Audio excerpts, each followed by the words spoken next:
And we can start by the opening prayer, which is going to be given today by Marianne Langmaid, Reverend.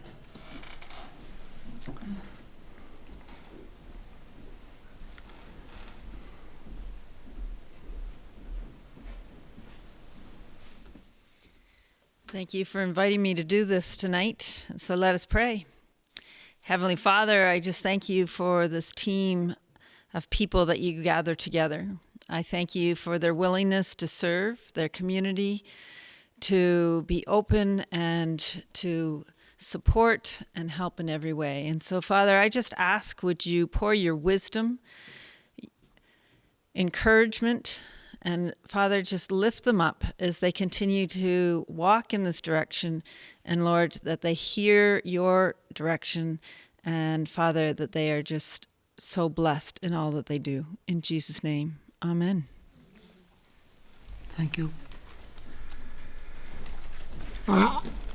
Item number 3, the agenda is a motion to approve the agenda. Can I have a motion? Okay, I'll second. I have a second. And all in favor? Aye. Item 4, approval of minutes of previous council meetings. First of all is the regular meeting of council, April 11, 2022. I make the motion to accept the minutes of the regular council meeting of April the 11th, 2022. Any second? Okay, we'll have enough. All in favor? Aye.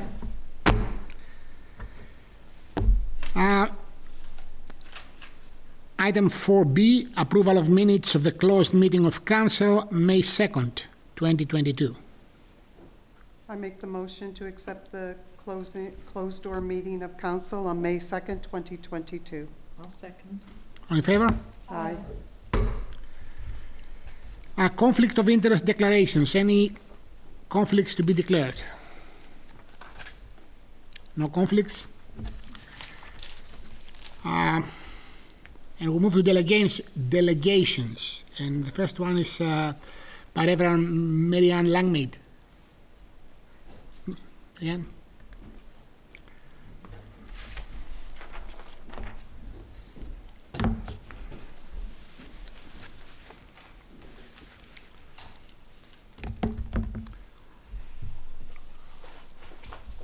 Okay, I'm not sure that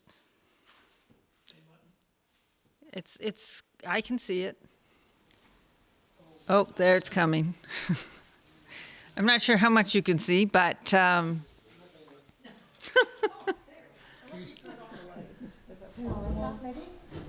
Okay, we'll turn on the section if we have enough, maybe. Or is there any? I think that's going to help, really. That's better. That's better.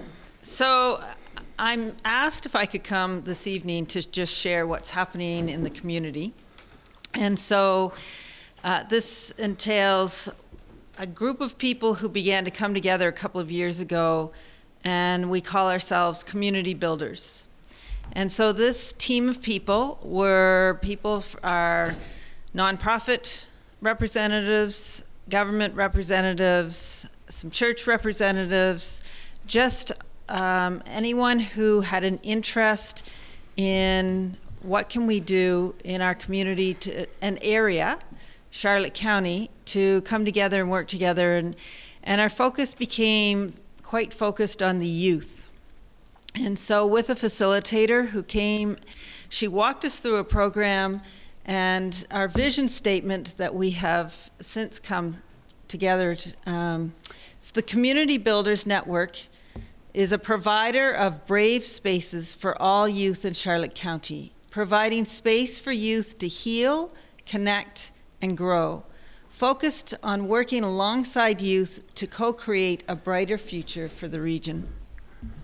So that's our hope, that's our desire, and there's multiple things that we do with this community builders. One of the things it enables us to do is people can come from different areas and share what's going on, and we can see how we work together.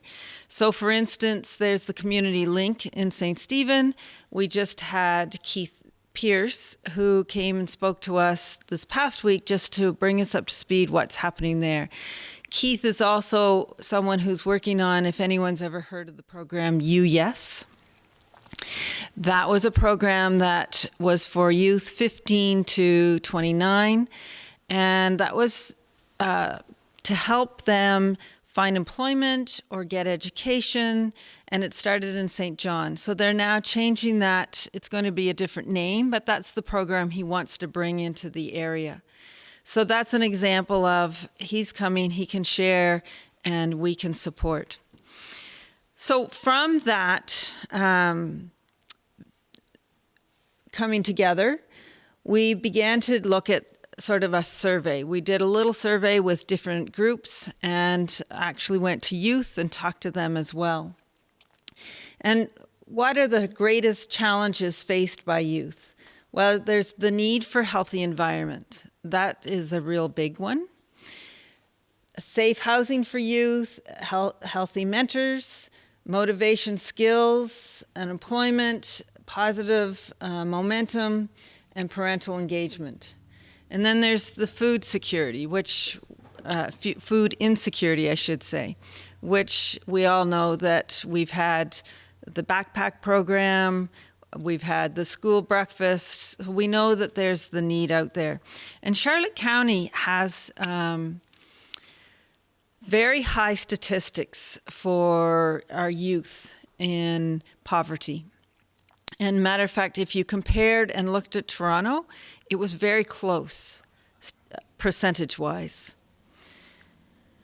There was also the mental health care access, just the struggles and social anxiety. If you talk to schools, universities, they will tell you just they are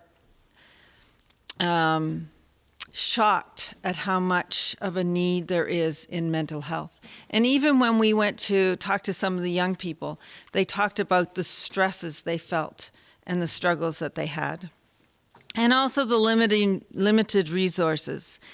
Just how do you deal with everyday challenges? What is out there and what's available for them?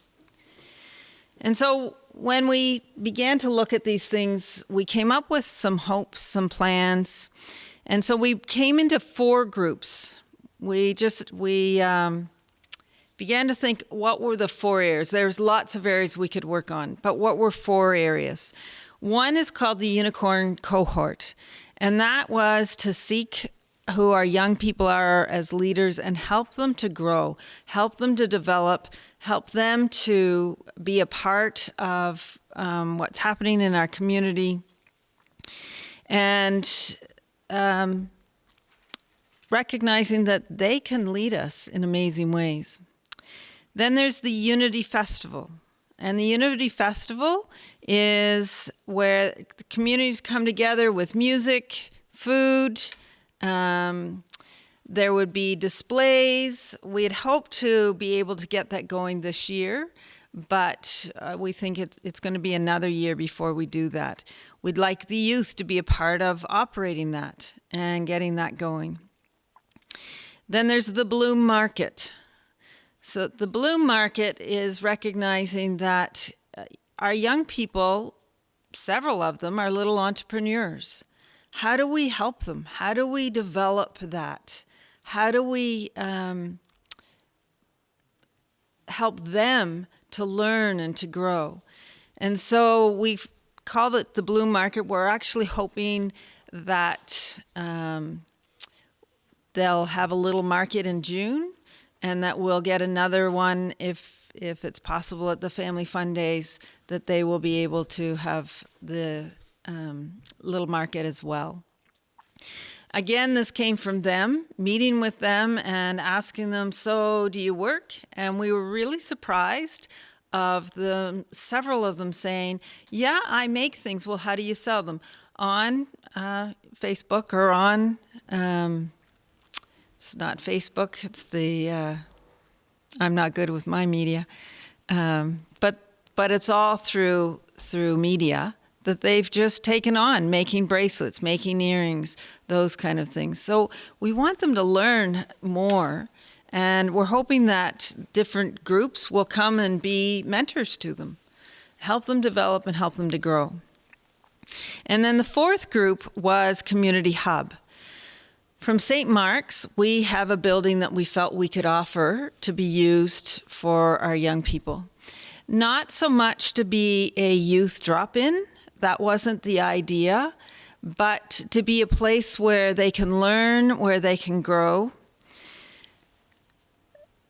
Again, you won't quite see all of those, but to give them a place for engagement, a place to go and eat. We'd love to eventually start, having a dinner once a week.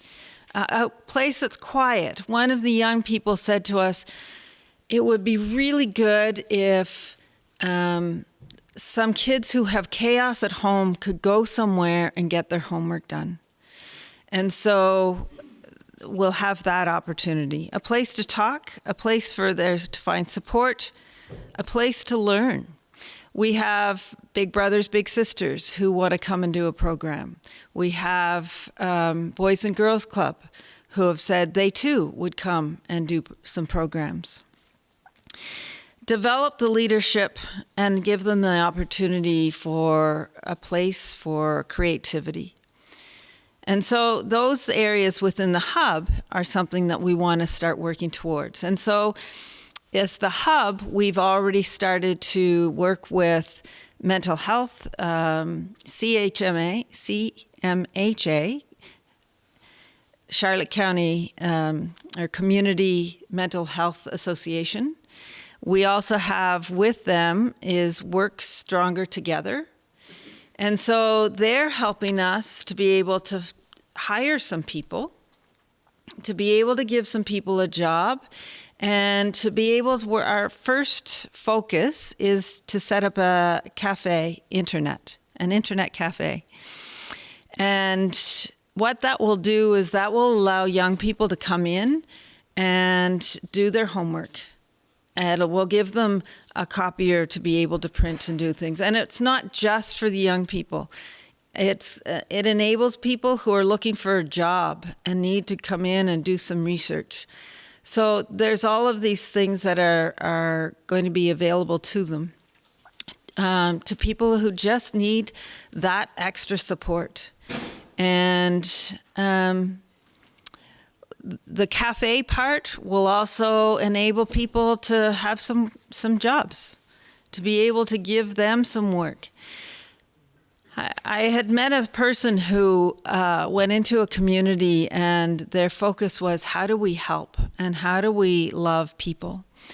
And so they began by setting up a cafe and they hired someone to do the cleaning. And they helped the person with the cleaning, but they also helped that person find some other people to do cleaning until they could help that person to become, have their own business. And they were able to have their own, and so then they hired someone else. So those are the kind of things that we'd like to see happen. And we just really want to support our youth and give them some support that's just hard to find right now. And so I wanted to come tonight just to say this is what's happening and just to see if there's any questions that anyone might have. Just to know what's going on in your community and in your area. So does anyone have any questions, or for people who've been on this committee want to add anything to that? So I'll add something. I think it was that was the way I actually met you, was through Community Builders. That was the best way that we introduced ourselves. And really, I think you're doing a wonderful job. I think that with the Internet Cafe, it touches on several different important issues that some of our most vulnerable youth are experiencing, which is it could be a lack of internet accessibility. I mean, that's something that I think a lot of people know that is a problem, especially in rural New Brunswick. And having a very quiet and calm space. So yeah, thank you so much for everything that you're doing. Thanks. Yeah. And just to say, one of the thoughts that the reason we went in that direction is because we would end up with lots of kids sitting outside our doorstep plugged into our outlet outside, utilizing the internet outside. And we thought, well, why not have them inside and have some support and some people around them? We would love to have them, and taking away from Nancy, but we would love to have some of them involved in family fun days in different, any way they'd like to be involved, I guess, because we'd love to have extra volunteers and they can put on a market, whatever they would like to do. We'd love to have them. Okay, perfect. Well, that was actually some of the experience, like one of the ideas that we're working on with the community builders, if you don't mind me saying. No. It's with, one of it is called the Bloom Market, Yeah. where you would really amplify the voices of, or, the entrepreneurship of students in the community that are selling things. So I think it would go hand in hand with. It would go, with what we want to do for family fun Absolutely. days. Yeah, we'd love to have them. How is your plan or your implementation of funding for this initiative? We are in the process of sending out for grants. We're meeting with some people for possible donations. We've had someone say, I'm interested in something like this, and I'd like to be able to support in this. And so part of that's getting word out there. This is what we're doing. So people who may have an interest would like to contribute. And we have started to receive grant money, so that's part of it. So you have started accessing government Yes. funding. Okay. Mm-hmm. Yeah. Any other questions? I guess I'd like to, do you have participants active, do you have an active enrollment now? No, we're just starting. Okay. It's taken us 2 years to keep gathering the people together to be able to figure out exactly where do we want to go and how do we want to do this, as well as to be in contact with the youth so that we're checking with them in what we're doing. So it takes me then to the next question about how close do you feel that you are to being, like, I want to use the word like on stream, like opening your doors and having a facility that the young people of, I know you're saying Charlotte County, but I guess I see it more as St. George for now, because I think transportation is certainly a barrier. Yes. That you can open your doors and have a facility and operating as a registered facility. Where are you in that timeline? With working stronger together, we will be purchasing computers fairly soon. And so we're just going to be starting small in that sense of we'll have a room and a space for people to come and use those. And we're in the process of hiring some staff because we'll have to have staff to monitor. So I'm hoping within the month we're going to have computers available and start to open it at certain times of the day. Now, will this address, is part of your plan addressing some of the youth and homelessness? That would be my love. We don't have the space at this point. We don't have showers to be able to shelter anyone. Okay. But that would be my dream. Okay.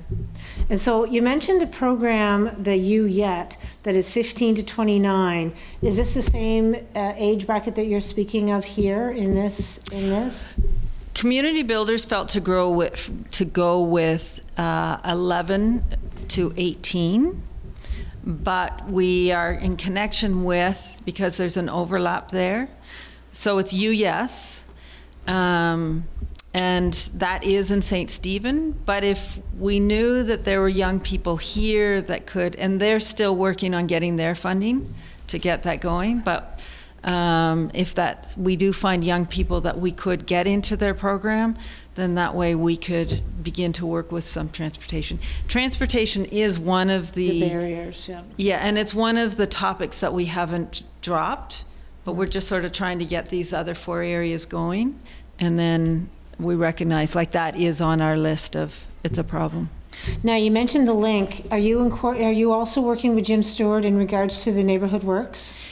That's where Keith has come and represented his part. Yeah. Okay.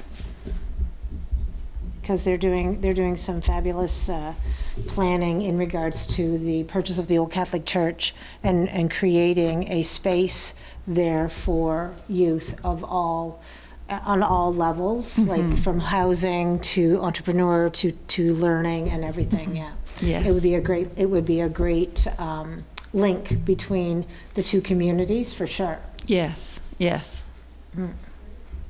And that's what we want to be able to do, is keep supporting and acknowledging each other. Any other question?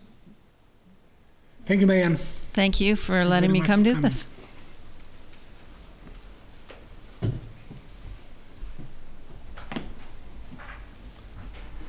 The next delegation is the Pickleball Club.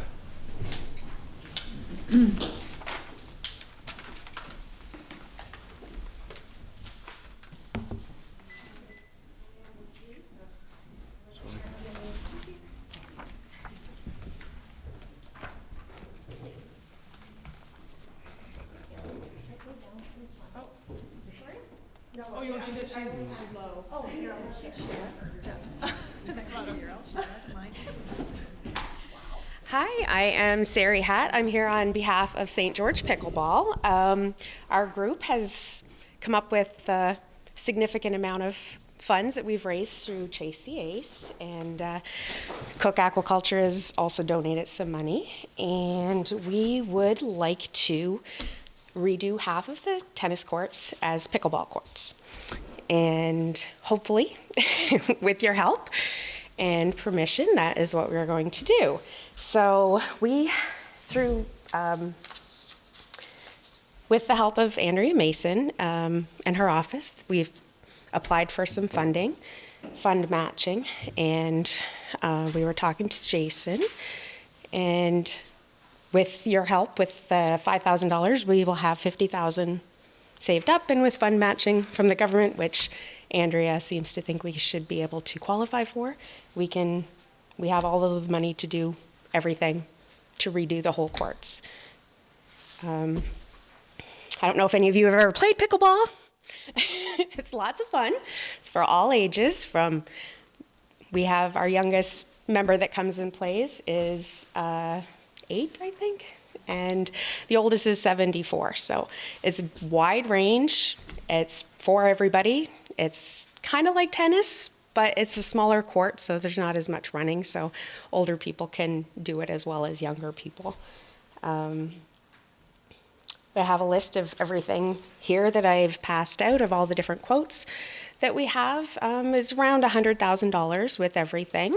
We hope to replace all of the nets, have 8 courts, and we wanted to redo the stairs that are there right now into a ramp for wheelchair accessibility.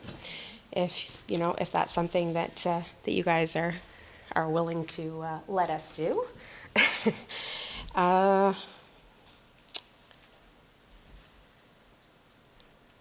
That's pretty much it. We just wanted to let everybody know that this is what our plan is. And do you have any questions? So you're not taking all the tennis courts? Nope, leaving the front part, and we're okay. going to take the back part. And make that in that Yeah. small, okay. There's a lot of really big cracks there, so Okay. it's very difficult to play. So we need to have the whole thing resurfaced. Right. And the pickleball courts are half the size of Okay, a so that's tennis right, court. right, yeah. So where we have 3 tennis courts on one side, we can fit 8 comfortably on the other side. So once we have everything up and going, which hopefully will be by fall, if as long as the government funding comes through, then in the fall we can have tournaments, which will bring in tourism. And pickleball is like the fastest growing sport in Canada and in the world. It's everywhere. It's on cruise ships. It's like St. John has it, St. Andrews plays, St. Stephen plays, but they all play indoors. So there's not a whole lot of places that play outdoors as well as indoors, because it's something you can do all year. Now that we're through with the COVID rules, we can get back to playing inside as well. But yeah, it's open to everybody. Once we have the courts done, we have all the equipment there. Everything is free. I mean, how many things are there in the world that are free that you can just go do? Not too many. So we have, so you can just come, play, all the equipment's there, you just bring sneakers and water, you're good to go.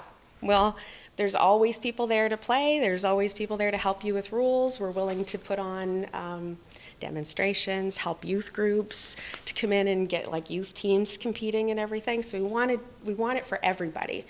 And because, I mean, the more people that are there, the more fun it is. So are you gonna have a space to like have the paddles and like a Yes. shed? Yes. Okay. Yep. The shed. Everything's all right in the quotes. Everything's right there. Okay, and because I'm one of those people that just like heard of pickleball like in the last like 12 months, I would say. How many sections in the So there'll be second half? 8 courts and 4 people per court. Okay. You can play singles, but it's a lot harder. A lot more running.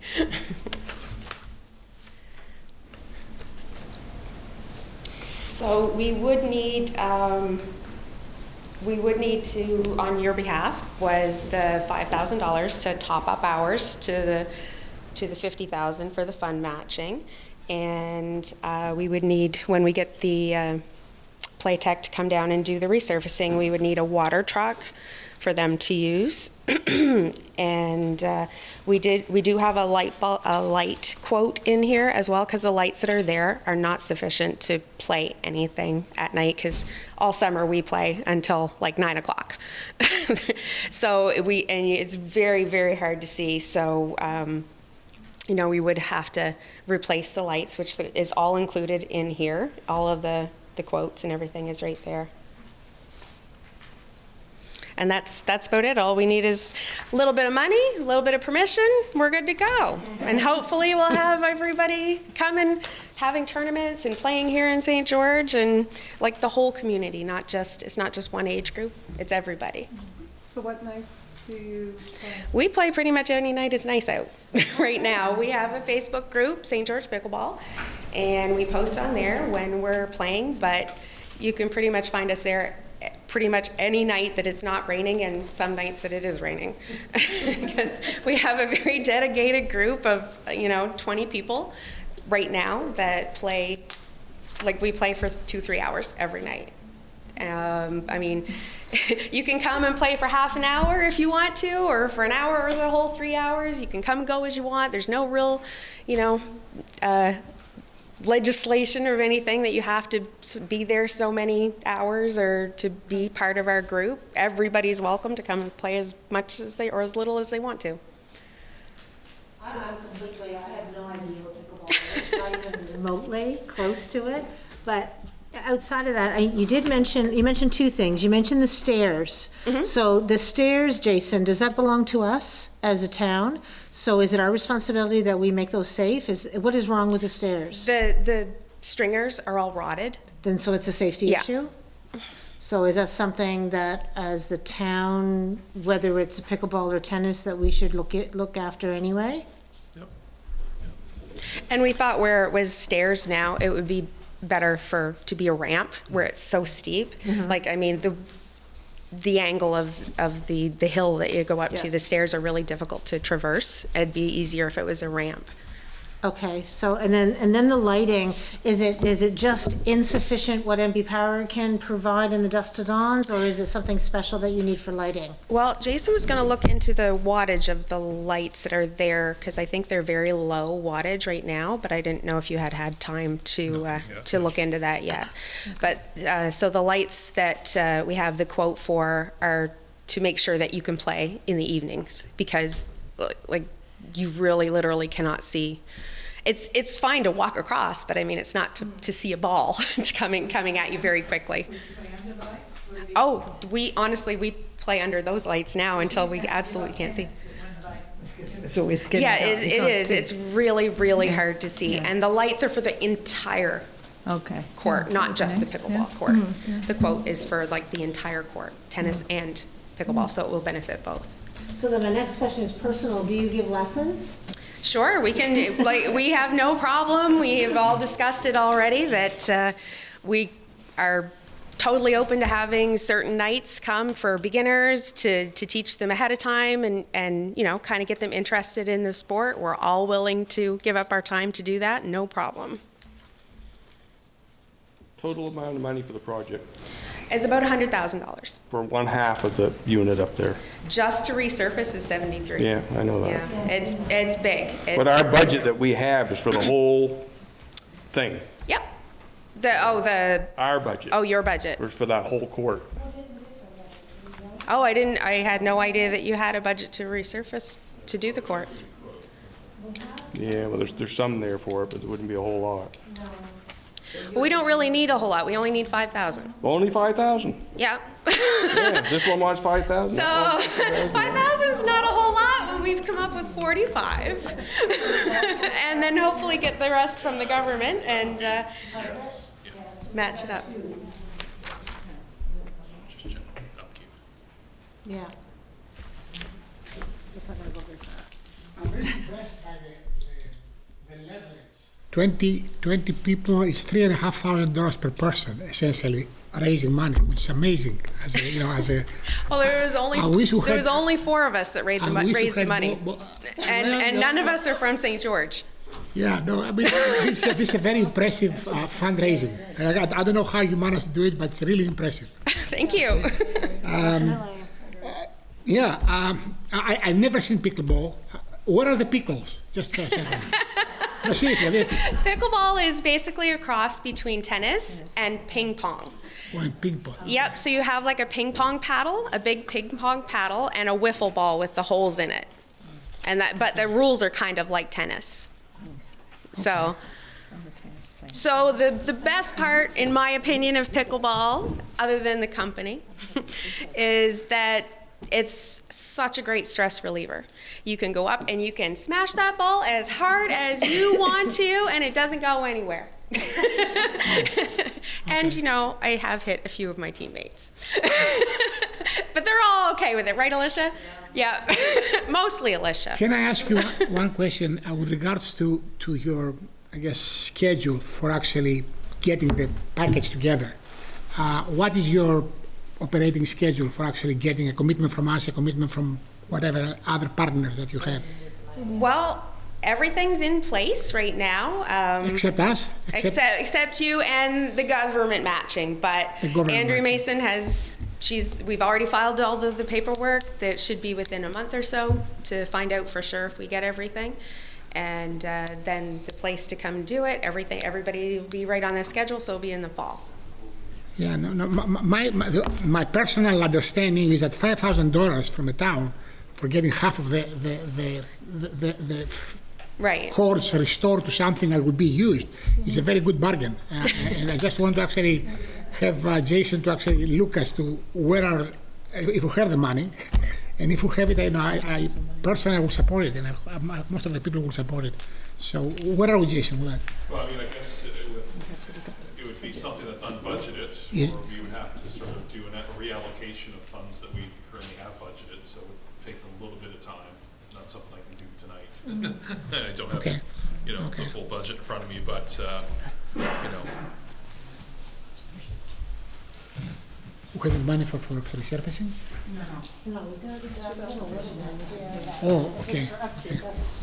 No, I mean, the leverage of actually spending $5,000 and getting like a $70,000 facility in the town going is a very, very attractive proposition. So leave it with us, and I will actually try to actually... the application with the government was made, right? Right, yes. So, and you expect any answer? Within a month. Within a month? Yes. So hopefully within the month we'll be able to actually tell you that we can be able to support it, so it can actually go. Perfect. Thank you very much for the presentation, and one day I'm going to come and see what is pickleball. Come on up anytime. Yes. We'll probably be there tomorrow. Oh, the electricity. I know. The electricity, that was the other thing. They just reminded me. To do the the resurfacing, they need access to the water truck, which hopefully the town could provide, and also if they could plug into the RCMP building. So I wasn't sure who is responsible for that. Does the town own the RCMP building, or? Try to talk to them. No, federally Yeah, owned? Okay, federally. all right. So if it's okay with you, we will contact them on the town's behalf to use the electricity out of their little shed there, just for the week and a half that this takes to get done. So hopefully, as long as we have that approval, we should have no problem with Absolutely, everything. yes. That was the only downside there. Thank you for letting me come and talk to you guys, and hopefully we'll have everything all bright and shiny and new up there come Well, fall. thank you and for I that. hope all Yeah. of you will come and see us at Pickleball. Still play tennis.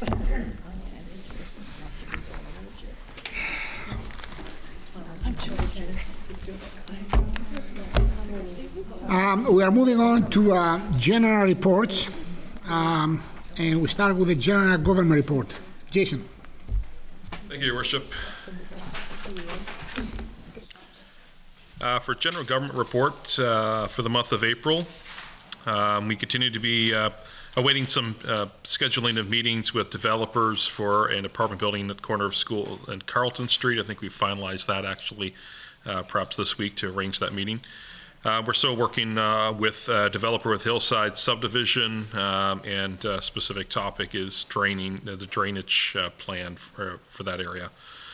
As far as Riverview, we still have an application pending with the province via the feds for the Riverview water line repairs, as well as an application waiting for approval for preliminary work relating to the industrial park expansion. So both those applications, we yet to hear any type of update on those. Canal Beach construction has begun, currently working on well septic installation and landscaping. I believe this week they'll be starting with pouring concrete for the building pad. We'll also be relocating the current canteen to the rear of the lot to be used as a storage shed. The lower bridge sewage line, this is something that continually keeps coming up. So DTI has officially approved shutting down the bridge to traffic for the means of fixing the installation line.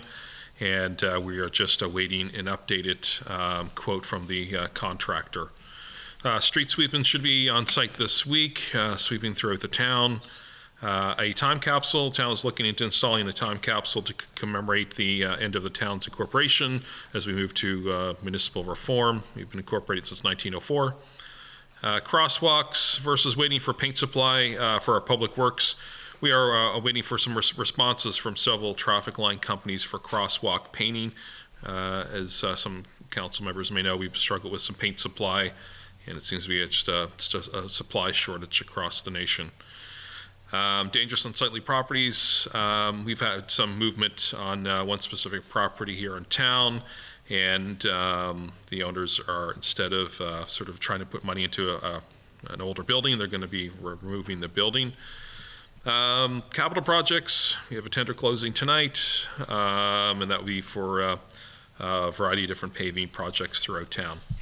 Walking trail, a few official documents are awaiting signatures, and the project meeting for this construction of the new walking trail on the former rail line off just off of Main Street, which should start this month. Well number 2, public works staff has been busy over the last couple of weeks completing upgrade work to well number 2. That's the well near Day Adventure Center. We hope to finalize much of the project next week to determine if remaining funds are available for the installation of a natural gas generator. Eagle Nest, so we have confirmed that Eagle Nest does still have signage showing that the boat ramp is for non-commercial use. It can be used by private boaters and the like, but not for commercial use. The Goody groundwater under the direct influence study, CBCL Engineering has started with the studies, sort of a desktop study at first, for well 2 and 5. Here in J.O. Spinney Drive, some improvements have been completed to lighting of the courts and some work to be completed on the baseball fields.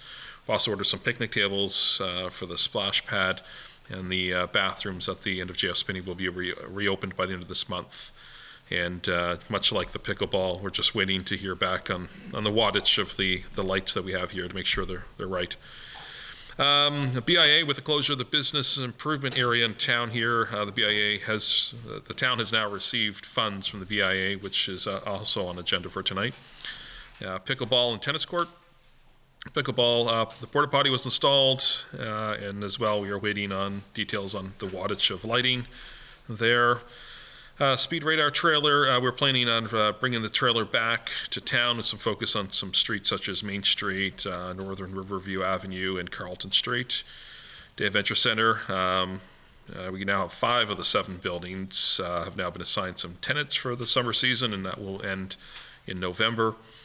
Community garden, the lady that was actually looking after the community garden in previous years with the food bank, she's actually returned. So she's coming back to help out with the community garden. We've also installed a porta potty on site, and some garden items that were mentioned previously in some of the meetings we had, such as a replacement hose has been put on site. The St. Mark's First Community Cemetery, the town has submitted an application for RDC for another $5,000 to complete Phase 3 of the restoration for the Main Street Cemetery. That should be probably the 3rd and final phase for that cemetery. Road work repairs and site work. The asphalt plant coming online. Public Works will address issues on Brunswick Street and Hillcrest. Those areas, certainly some large cracks and bumps, and certainly the opening that we did with Hillcrest. We're engaged in determining some of the best schedules for the grocery store entrance, working with Daniel LeBlanc, just trying to determine a schedule that works for him, so that we're not impeding traffic getting in and out of the grocery store.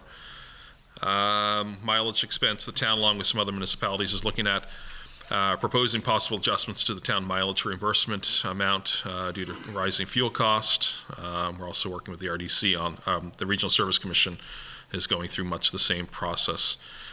Splash pad is scheduled to be reopened in June.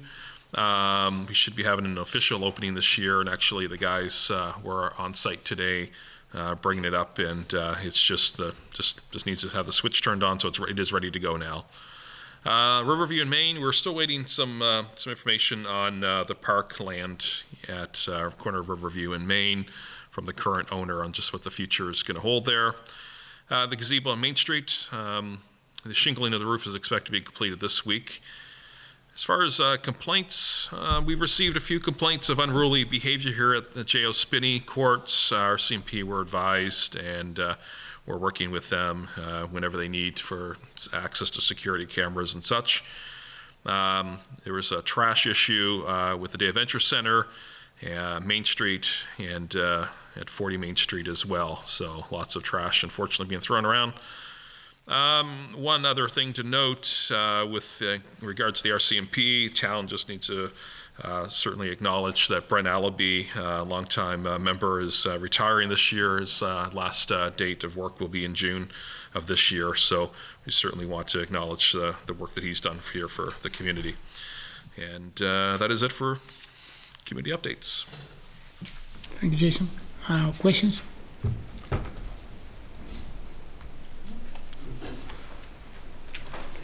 The bathrooms here are going to be open. What are the hours in the bathrooms?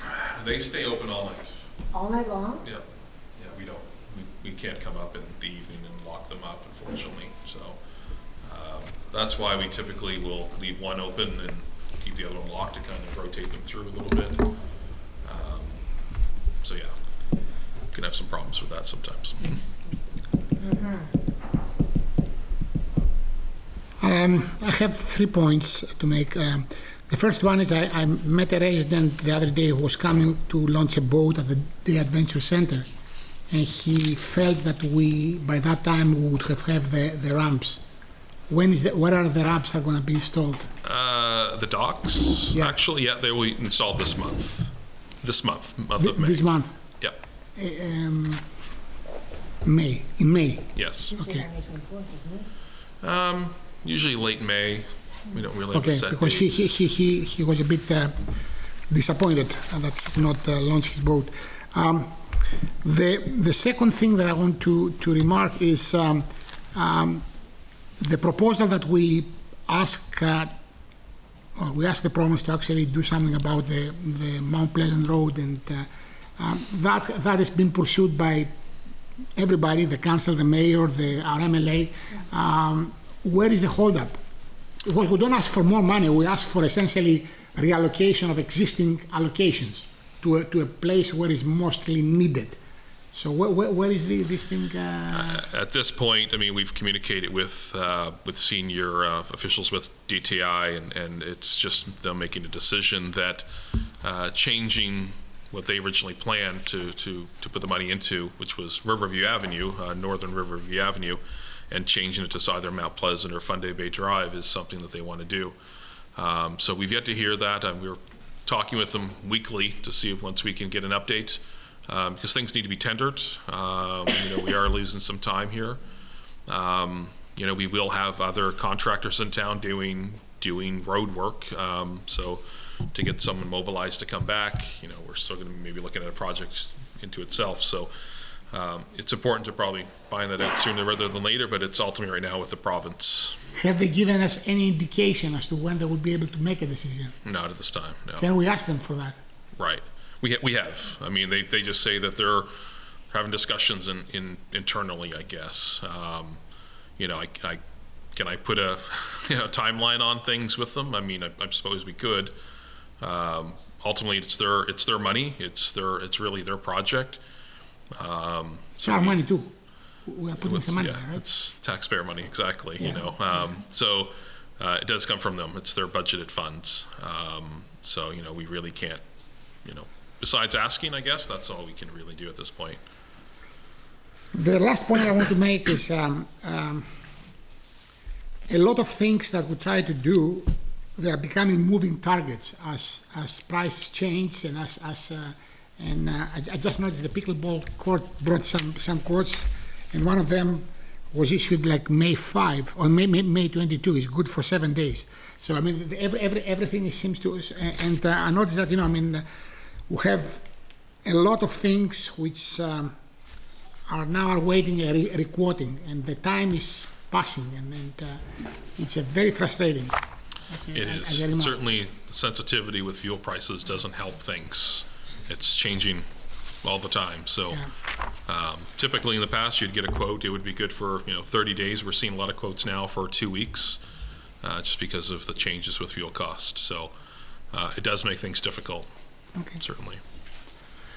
If there are no any other questions, you have one question? Go ahead. The walking trail, is that the coastal link Yes. you're talking about? Yep. So we just got a few things to finalize that, and then we can move forward on that? Is that what The we're saying? project's not being done by the town. It's being done by Coastal Link Trail itself Okay. through the Service Commission. Okay, and the municipal reimbursement, is that something that we should talk about in a different type of meeting? Once we once we've gathered the information, and we'll certainly have something to present to council. Yep. Okay. That will affect significantly our budget?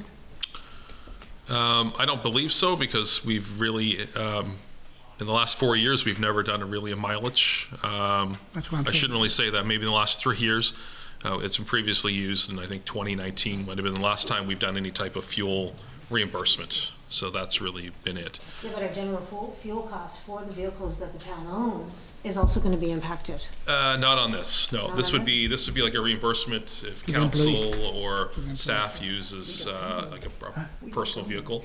So you wouldn't use the government rate? Oh my God, The wow. 45 The provincial cents? government rate, Yeah. which hasn't been changed since 2013. Yeah, but it's still better than nothing. When you have, That's when what you, we when use you right have now. nothing, But yeah. I guess, that's what the discussion item is that the province hasn't adjusted theirs. So we can either wait for the province or, do kind of what we may feel is right. Okay. So, yeah. Okay. So we can move on to an update on local government reform. Jason. Thank you, Your Worship. Just a couple items just to update council on for local government reform. Greg Lutz has been named the facilitator for the local government reform for our entity 53. Greg is also working on a couple other entities with facilitation. The advisory committee has narrowed down the large list of names submitted down to 8 possible names, and of those 8 names, the province has returned with 3 favorable names. So fortunately, at this point, we can't really say what those 3 are. What's the next step, I guess, is really where we're at to determine what will be the successful name. So there's still some other entities that are still picking names. There's some that have already provided names. So we're just in the middle of the group here. Any news about the maps? The maps are finalized? Yes. Yes? They have been finalized? Yep. And they are now in a Google format? Not yet. No, we haven't received any type of map data.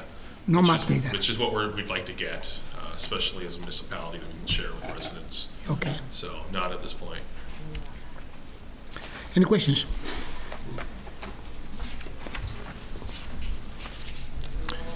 No questions. And we'll move on to the fire report. Chief.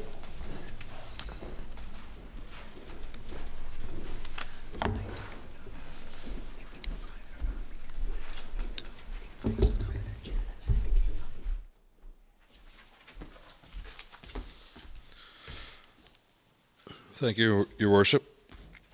For the month of April, a little bit busier month, typical. Maybe not as busy as the average April. 17 incidents, the majority of which are grass fires, which is normal. A little further down in my report, I talk about the weather. You can disregard that. It was quite wet leading up to this week, and of course the weather's changed. And we're already into no fire index. The humidity level, the wind, and the temperatures have got us in a no burn situation. We attended yesterday a forest fire north of town. We had to bring in the water bombers. It burnt probably 30 acres. So it's just like that. It changes, and that's where we are. So if you're listening out there, no fires right now until we get some wet weather. Training, we finally wrapped up Firefighter 1 theory, which was 2 nights a week all winter. Glad to be done that. Deputy Chief Derek Hatt received his NVCC certification as a fire service driver operator, and we've got several others that are working towards that. Equipment, not much to report. Stuff are on back order, and I'm waiting on a salesman to come and size up the firefighters for bunker gear. I hope to make a move on the radio equipment. Still trying to assess exactly what our best move is there in terms of where to spend the money. This new system, it's complicated, I think, really to navigate on a fire like we had last night, where it's interagency. If you've got, ambulance, RCMP, DNR, the system will work. It does allow for all of those agencies to communicate, but it's not that simple. They all have dedicated channels that they have to be listening to, just like us. So when Comm Center sets up a mutual aid channel, if you switch to the mutual aid channel to talk to these other agencies, you're not listening to your priority channels. So the tendency is to go over to the mutual aid channel, give a message if anybody's there listening, and then jump back to your priority channel in case you have another emergency that comes up. So you kind of have to get on the telephone or get a dispatcher to call someone and tell them, okay, now you got to switch over to the mutual aid channel. It's a nightmare. It does work, but not very well. So the long story short, you have to have a bunch of radios on a bunch of channels so that you can figure out where people are and talk to them. And we were in a situation the other night where it was dark and we had a bunch of radios lined up and somebody said something, but if you're not looking at the radio, you don't know which radio they called you on. So how do you talk back to them? So we're learning how to use this, and it's a challenge. But we'll figure it out. I guess that's all I really have to say. Any questions? So is 12 not very high for grass fires for the month of April? No, not really. Oh, okay. No, that's, I hate to say it, but that's probably a record low. Oh, is it? I enjoy to No. say that, but I don't want to, I don't want to jinx us, I guess. Right. Is there any testing of fire hydrant that happens during the season? Testing of fire hydrants, Yeah. you're talking to the wrong department. Oh, the wrong That department. is the water department. Okay. They flow water through specific ones, and others, I would say, probably never get turned on, based on my experience. So you don't Which, have any- in my opinion, they should all get tested at Yeah, some point or yeah. another, but I don't run that department, so Okay. I'm not gonna say anymore. So it's not part of your, No, we pay X number of dollars a year as a fire department to the water department to have use of their hydrants. okay, so have to follow up with someone. Unless there's an emergency, I have to ask permission to even look at them. Yeah, no, I know some some fire hydrants next to the Catholic Church that appear to have been vandalized. Somebody has removed a cap, Yeah. and That's because they were flushing them. oh, they were flashing them. Yeah, they put it Okay. on the next day. Oh, they put it there. Okay, Yeah. okay. I just And they want, were doing that last week, actually. But Okay. you bring up a valid point. Yeah. If they're not flushed by the water department and somebody happened to take a cap off and drop a rock or whatever down in there, it happens, and we come to it and hook up to it, it may work, it may not work, it may plug our pumper, so Okay. it is important. I couldn't really comment on how many are flushed, but I know there are some that are probably never looked at. okay.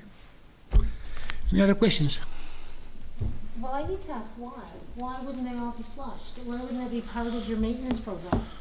Just certain water, depending on really where they're at, what junctions they're at, if they're, maybe middle of line hydrants, so, they're not all part of a flushing system. The flushing of hydrants is more to do with maintaining the water system. Yeah. So they'll flush dead end lines or major lines.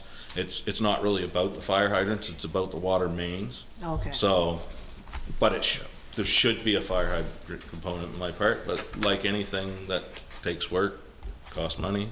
There's a lot of hydrants. But it would be nice if maybe there was a schedule whereby they got looked at, every 5 years or something. Like some of them, as I mentioned, are getting multiple times a year, and others probably never. Those ones that are never, even if they get open every 4 or 5 years, it would be helpful. But it takes time and money. I thought they were going to another program. They were thinking about doing alternate ones. Yeah. Like last year, they were, Yeah. but you're right, there are. But there'd still be some, even if you Oh, yeah, for alternate, sure. right? There would be, for sure. Okay, thank you. You're welcome.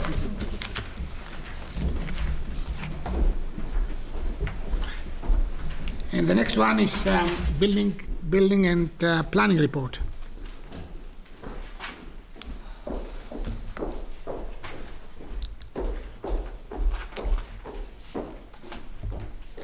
Thank you, Your Worship. I am delivering the planning report on behalf of Alex Henderson, our planning director. I'll start with planning updates. The first one is that the Service Commission hosted a community discussion session on the St. George Municipal Plan background study last week. We've gathered a lot of helpful information from the community, and those comments and questions will be incorporated into the latest draft of the background study. Also, we had a great turnout rate for that session. I think we had about 15 people plus or minus, so that's awesome that we had that community engagement in that municipal plan revision process. The second item is that PRAC has provided its written views to council on the proposed bylaw number 25B-22-02, the one we just talked about in the public hearing earlier today. And they have no concerns, so if council decides to proceed with the adoption of the bylaw, you are free to do so. The next item is that we have already developed a digital, fully online permit application process. You can find that link on our website. So from now on, if people want to apply for anything like sign permit, building permit, development permit, they can just go onto our website, fill out the application. So your address, your PID, what you're doing, and submit your plans, and boom, you click and you're good to go. You don't have to visit our office. You don't have to call us. You don't have to fill out anything on paper. So really to digitize the process and make it easier and, kill less trees. For development update, we have issued 6 building and development permits to date in 2020. The total construction value to date is about $460,000. And we have 1 development officer variance issued for a backyard setback for a greenhouse. So that's it from me. I'm open for questions and comments. What was that with the greenhouse? It's a development officer variance on rear yard setback. So the greenhouse is placed a bit too close to the rear lot line, and they applied for a variance to do that. That's an interesting point, because I had a person who actually was inquiring what are the requirements for this Canadian Tire type of structures.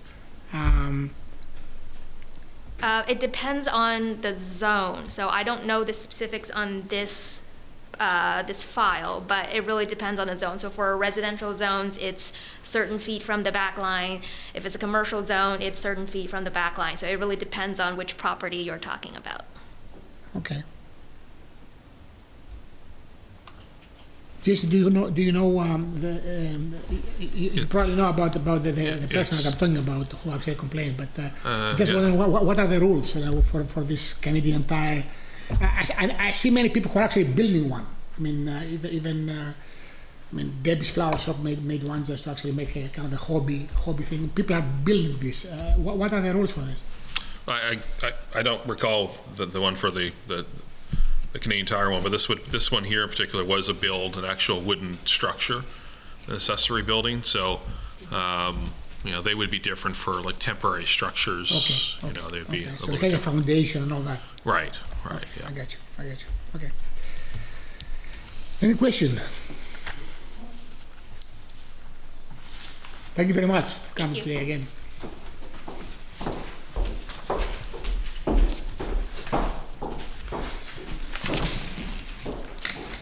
And we'll move on to water and sewage report. Jason again. Thank you, Your Worship. Water and wastewater report for the month of April, prepared by Leonard Lee, foreman. Average daily water consumption for April was 266,096 imperial gallons for a total of 7,982,900 imperial gallons. Well, number 2 was not included this month's total because it was being out of service for half a month for the upgrades. There's no total coliform or E. coli reported. Well, number 2 upgrades are continuing with most of the yard work done. The gas line, the electrical conduit, and 4-inch water line were installed and buried. The inside of the well is presently being backfilled for preparation of replacing the concrete floor, which will be poured at the same time as the generator pad. The ballards to protect the well casing were also installed there too. We hope to have the well back online at the end of May. Some items of the 4-inch inside manifold have been back ordered until September. New 6-inch line was a new 6-inch line at True North Salmon has been turned on as well. The hydrant at the end of Birch Lane had a 2.5-inch hose nozzle changed as they match another community's instead of ours. Results are also submitted with his report. And that's the wastewater report. Questions? Have you seen any water uptake since you turned on the other 6-inch line, the new one? Nothing noticeable. More usage, no? No. I mean, we would probably catch more of that doing meter readings. Yeah. So.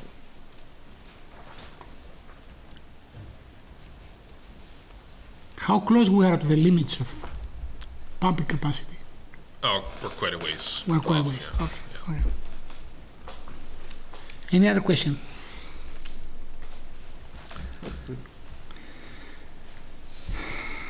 And we'll move on to transportation report. Thank you, Your Worship. Transportation report, month of April, prepared and submitted by Leonard Lee Foreman. Sweeping has begun with the sidewalks completed and the streets around 50% complete. Hydraulic motor went in the now 10-year-old sweeper. We priced one with the dealer and it was $2,400. We had one from a local dealer at $1,300. The brushes and the brooms were replaced as well. Some of the plows and equipment have been taken to the lagoon for the season. With the rest will be taken sometime at the end of May. Handwork is completed. The sidewalk cleaning is also done. This is required as the sidewalk tractor can't reach the driveway drop downs. The vacuum sweeper, which is a contractor, should be here at the 1st of May. The line painter for the center line and some traffic lines should be here at the end of May. The solar light was installed at Macadavic Place, J.O. Spinney Drive here. Walkways have been closed off to vehicles for the summer months. The trailer mount speed sign was used for 2 weeks around town and returned to Hemlock Knoll. A couple of windows were boarded up as their paintings fell out at the Day Adventure Center. A number of stumps were dug out around town. The asphalt was cut out in front of the independent store in preparation of asphalt as soon as the plant's open and flushing is complete. 2 lights were installed above the basketball court skate park here. The battery and pads at the Civic Center defibrillator were changed as they expired and were set to expire. Question mark signs taken down around the town. That was question mark signs for the former VIC. Work is progressing at Canal with the disconnection of power from the canteen so that the poles can be moved and the canteen as well. We recently picked up 6 replacement acrylic steel light globes for stock. So those would be the Main Street street light globes. And that is the transportation report. Questions?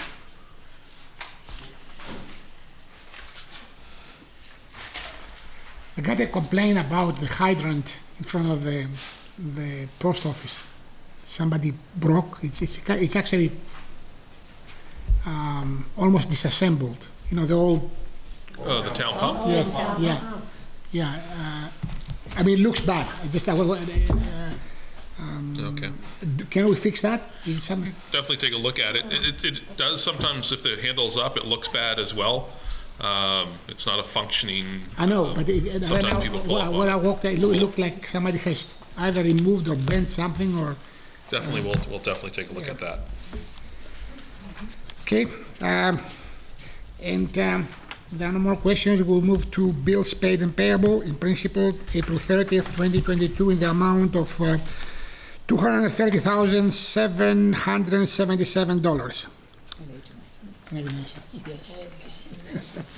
So,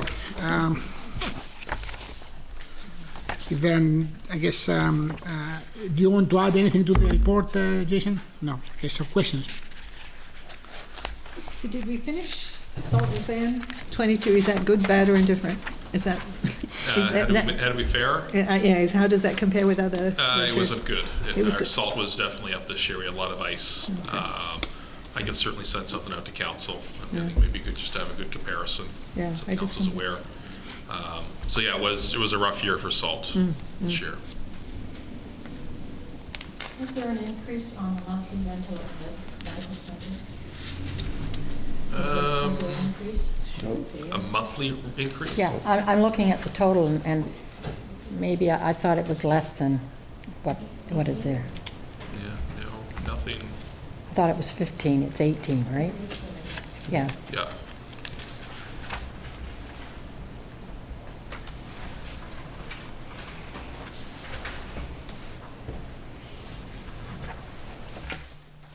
For the beautification and land rehab, what did we use that money for?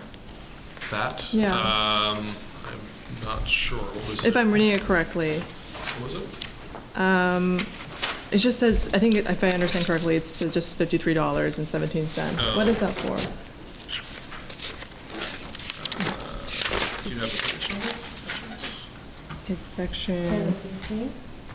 Yeah. It's No, it's budget line. yeah. It's 0137400 or 3580. I'm not sure if it's, yeah, we spent $53 out of the 10,000. But it's great to know that we have that sort of money allocated, if I understand correctly, allocated for projects like that. So Right. Okay. Things like that could have been, maybe I'm just thinking that maybe it would have been signed at the end of JO Spinning Drive, beautification type thing. So I can certainly.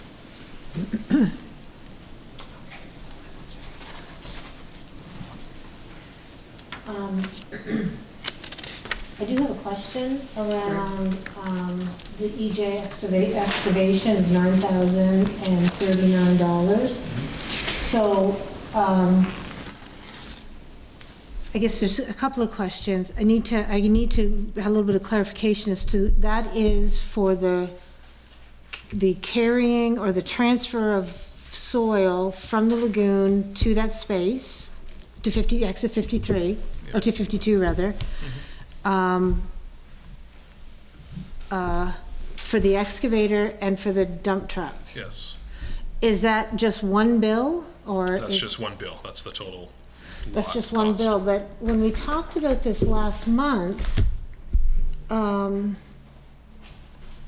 So that would, I think you're thinking about running gravel, like using some fill perhaps from the well, lagoon? when we talked about it last month, the funds are, it states in the general report that the funds for improvement for lot near exit 52 came from the roadwork site development budget, okay? Recent fill was taken from storage at the lagoon and only cost the use of the excavator of $2,000. Yeah, that would have been, we would have shipped, our trucks would have shipped the material there. So that would have been an excavation use. I don't But then, so I guess maybe I need a little, I'm asking for some clarification around the 9,000. Like, what does that cover? So that would have been one full project. I think he was there for 4 days of doing work of leveling what you see now. There was fill that was introduced, as well as there was rock barriers that were put up. Yes, I saw that, yeah. So yeah, so that was the full, I think it was 4 days actually that he was there. Is this budgeted money? That would have come out of the road work. Road work, okay. Yes. Was it more than what we anticipated? Yes, it was. Yes. It was definitely more than what was anticipated. Perhaps an extra full day that was spent there that, we didn't foresee that would have had to been spent there. So I guess I know that when I had inquired about it while it was going on, the purpose of this was to beautify the property for sale. Do we have a interested buyer? We've had a number of interested organizations. None have actually, we haven't put it back out to RFP. Okay. Simply because when we originally put out the RFP, feedback we received was that, the lot wasn't really ready, wasn't close to really being somewhat presentable to them. There is a brook there was some complications there with Wawa. So we did get the Wawa permits to do some mediation there. So there's a large mound that was there was some fill that was added. So is it really 100% where it should be ready for development? No, but it's pretty good presentable there now. We've opened up a larger parking area. The lot didn't cost us anything. It was $0. So the goal there is to make that lot certainly appealing for a developer, highway commercial at some point. What else is left to be done? Some additional fill, some culvert work. But nothing in this year. It would have to be in the future years, because certainly as I mentioned, we probably exceeded more than what we expected for this year. Much the same, there was some billing with E.J. Smith, work that was done around the drainage for the other property that we have. Yeah, I saw that as well. I didn't know if it was we've related. done some development there. I mean, a lot of this starts with drainage, as we know. We're doing the subdivision discussions now. It's sort of how you start with development and work your way from there. So whether it's the exit 52 lot with a stream that's functioning there, some of these things have to be addressed now before you move on to a developer. Certainly. Well, with the new drainage policy, is that going to affect? Do we have to create look after the drainage before we even can move forward on selling in any of these I mean, properties? for a developer, if some of that is addressed now, then it makes it more appealing. You know, to know that, you know, there's already been a Wawa permit approved for that site that the town has acquired and received. You know, it starts, you know, they can, as a developer, then reference that that's been already done. So we've already done some of the legwork. So with the other lot, the other Brunswick Street lot, you know, again, we're going to be going to developers. You know, we have one potential developer for apartment building there, another one in the other lot, and asking them for sort of a preliminary view, looking at drainage. We didn't really want to, the reason why we had to do work at that lot, there's a culvert there that starts everything. And if we were to go ahead and start doing development, and everything comes back to this culvert having to be removed at that point, you know, it'd be a substantial amount of money to do. So. Okay. That was my question. Any other question? So I would need a motion for the approval of the bills paid and payable for the amount of $230,777.89. I'll make that. All in favor? Aye.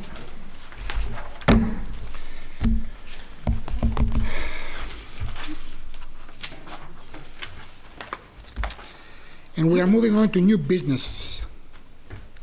9A is the third and final reading of Bilo 25B 2202, an amendment of zoning bylaw 25B.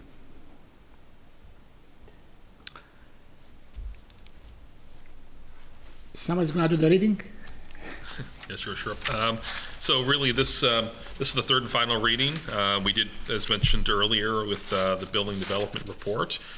We have received back from the PRAC their views, and they have no concerns. And we've also received within their building and development report, certainly no concerns there from the staff of the Service Commission. So we can move to third and final reading for this amendment. Okay. Are there any questions? No? Okay, so Your Worship, this would be just by title only. Third and final reading for bylaw number 25-B 2022-02, and it's the bylaw to amend the bylaw number 25-B of being a zoning bylaw for the town of St. George. So I will ask for a motion. I'll make the motion to accept the third and final reading for bylaw 25B-002 and the amendments of the zoning bylaw 25-B for St. George. I'll second. Oh, go ahead. All in favor?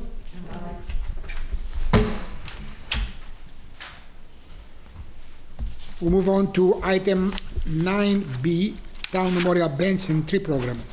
Jason. Yes, Your Worship. So this is something that residents and non-residents have asked for. A lot of other municipalities are doing this. So this is just a memorials program. We've had a bit of a pilot program for the last couple of years just to sort of gauge interest, but we haven't really promoted it.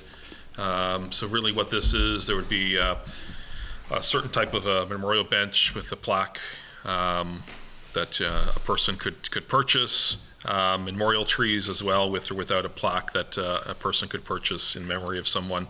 And so we do have a bit of a form bench in town here that many people have seen them in different areas.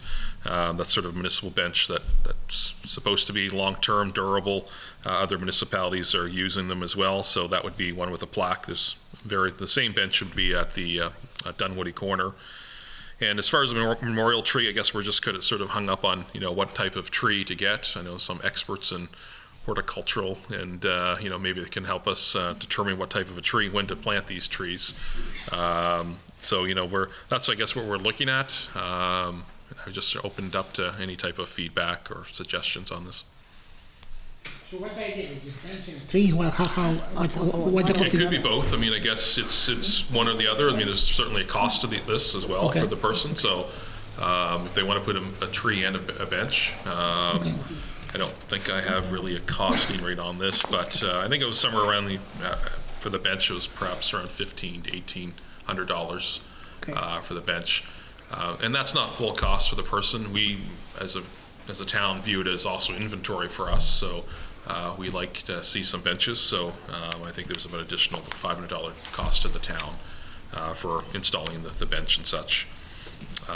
With the trees, again, we're just determining what type of a tree. We do have actually a pending request from the family of Bruce Dunwoody to erect a tree at Dunwoody Corner, thus named for their family. So we're still sort of, working through that to make some final determinations on what type of a tree and when to plant these. We wouldn't want to get a sapling that doesn't survive because we're choosing the wrong type of tree, shade and such. So I guess, that's what we're kind of looking at there now. It would have to be a fairly large tree. That's what I'm saying, to survive. vandalism. Like I said, I have a black thumb, so don't talk to me about planting a tree. Yeah. Well, I noticed here it says trees are under warranty for 2 years. Yes, so I guess if somebody came and, ripped up a tree, it's, or if it, dies because of Whatever reason, yeah. Yes, exactly, yeah. Teenagers That's wrong. break them. Right, right, we wouldn't want to, especially where it's, any type of memorial there's certainly a certain emotion attached to it. We don't really want to have to go back to them a year later and say, Oops, yeah. So it would have to be a fairly large tree. Put an event in it. Right, yes. Okay. So that was for information. Yes, for information, any type of feedback we can get from council on, determining, I guess that's sort of the last piece is the tree part. And like I said, we do have we have a pending file on this of just determining the tree. So I think once we get that, it took a while to determine a bench, which would be a good suitable long-term bench for the town. We looked at a lot of other municipalities with the previous council, and that was sort of the best view that we have now is for the benches that we currently have. So we have the bench, but we need the tree. correct. Yeah.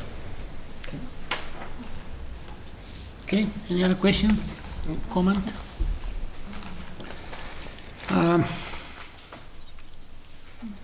Move on to item 9C, results of tender, road paving 2022-03. Jason. Yep, thank you, Your Worship. So this is tender 2022-03 road paving. So we posted April the 12th for this RFP through direct invites and with advertising with open entry. We closed this on May the 6th at 1 p.m. We received 2 submissions. Both are including HST. One is NRB construction for $354,545, and another from Galbraith Construction for $787,179. No other submissions were received. Pricing does not include the HST rebate that the town receives. So just to remind, this was for paving tender for work on Carlton Street, Armstrong Crescent, Birch Lane, and Kennedy Court. NRB, just as a matter of a note, NRB is also engaged in paving this year for Marsh Lane. So we're pleased to see that they've also submitted for this. That's a huge difference between the 2 quotes, right? What is huge? Why is there such a huge difference? It is a huge difference. It seems crazy. Yeah, why? I guess that there's something that wanted, I guess they want to submit something. Who, the 750? Yes. They just wanted to put it in so they wave their flags. Okay. Are there specifications about what kind of paving we're getting? Yes, that was. It was all outlined in the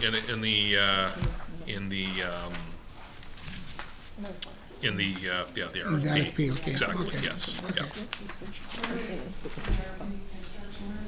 St. John. St. John? Yeah. So it's not the company from Fredericton that we dealt with? No. Both of these contractors are road builders as well.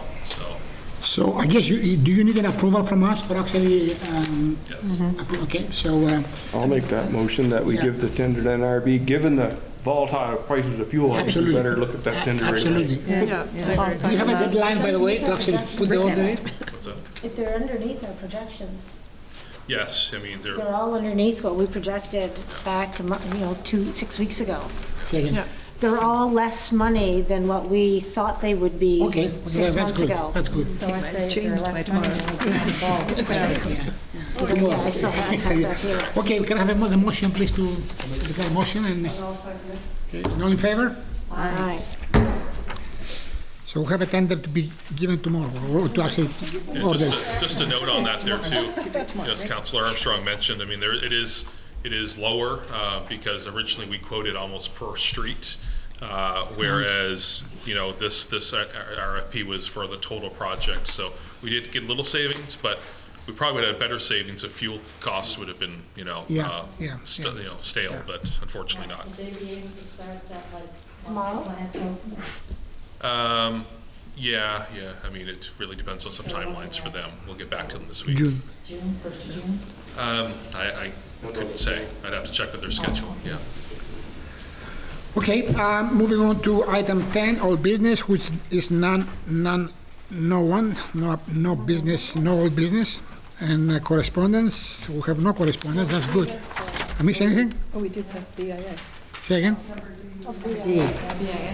Oh, where is it? Oh, yes, it's over here. Oh, it's on the amended one. Okay. I heard Jason speaking about the BIA in his report, but okay. No, we have another item introduced in the agenda. Was the BIA Allocation of the former BIA. allocation of the former BIA funds. Jason, you want to speak about it? Yes, Your Worship. So, as Council may recall, we basically pulled back the BIA bylaw. I think that was, I don't recall the timeline on that, unfortunately, but so that was done, I believe, earlier this year or late last year. I think so. So with that, the BIA was dissolved, and so the BIA has sent off a letter, the former BIA, with the BIA treasurer, just telling us the allocated funds. We've received a check from the BIA today as well, and they wish these funds, since they were collected from the Main Street BIA area, for earmarking the funds for the Main Street area. For things such as beautification for Main Street.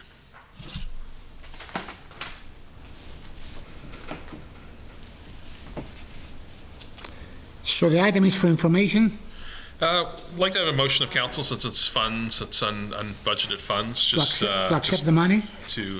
Well, we've accepted the money, but we just need to council's permission to move it to Main Street improvements, and Okay. for allocation of for those type of purchases, and I guess we'd look at later on what actually that is. So essentially, we need a motion to actually allocate this money we just received for improvements on the Main Street. I make that motion that we allocate the funds for Main Street improvement. I'll second it. And all in favor? Right.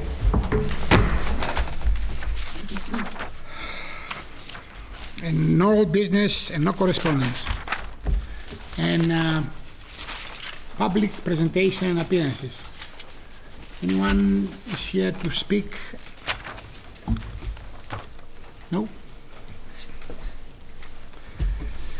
And we'll move on to statements by members of council, and let's start from the left. I actually don't have anything to say tonight. Quiet meeting. Councilor Dogarakis, do you have anything to say? Yeah, it's in light of the local government reform.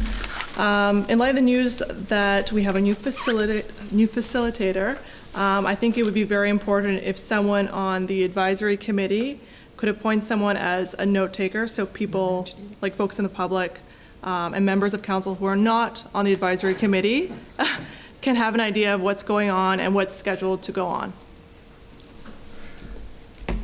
Am I allowed to bite my tongue here? It's not allowed. Yeah, I'll bite my tongue.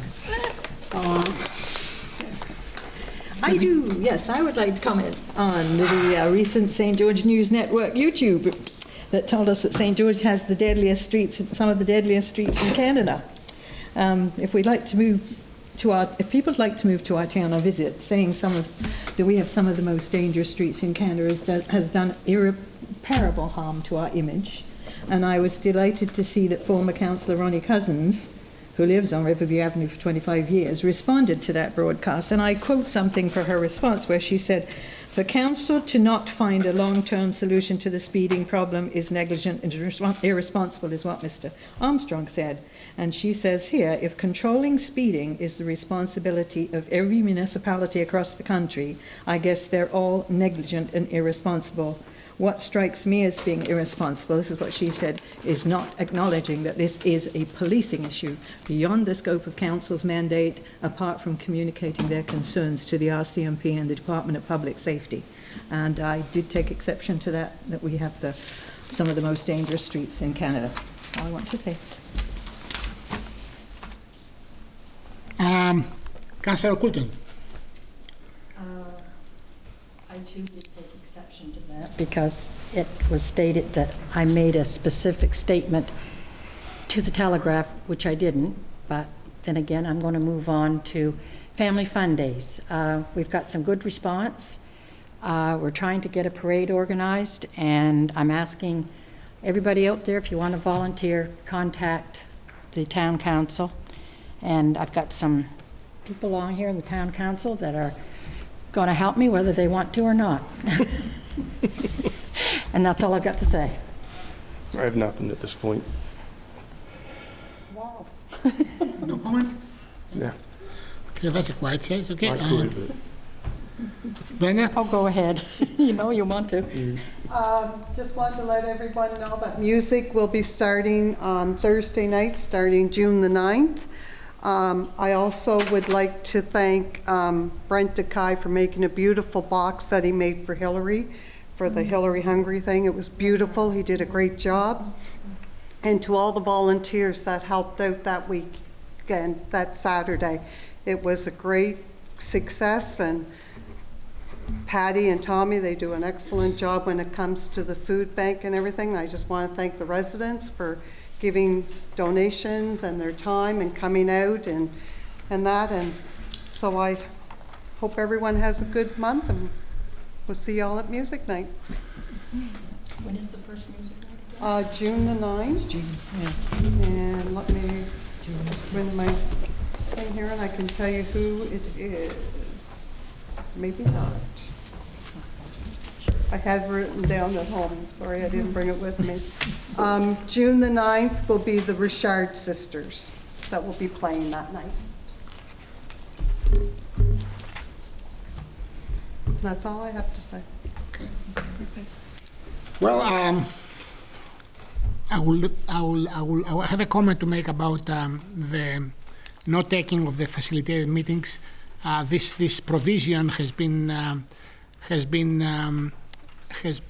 taken off the table by the direction of the province. So there is very little that the participants can do to change that. Municipalities are the arm of the province, and the province is twisting our arm. That's a pun. The other thing which I want to say, I will repeat again if anybody listens to it. Mount Pleasant Road needs to be fixed because it's a really bad situation, and I hope something is going to happen. So if anyone from the province, maybe our MLA is listening, maybe she can make another call and see what can we do with it. And the last point that I want to mention is the council came together with the idea of a time capsule that we will seal on December 31st, 2022, in commemoration of the St. George municipality's demise, and we're probably going to put something there to be reopened when there is a resurrection. So, and that's all from the mayor, and that's all for the council. And, make the motion to adjourn. okay. So we are all done.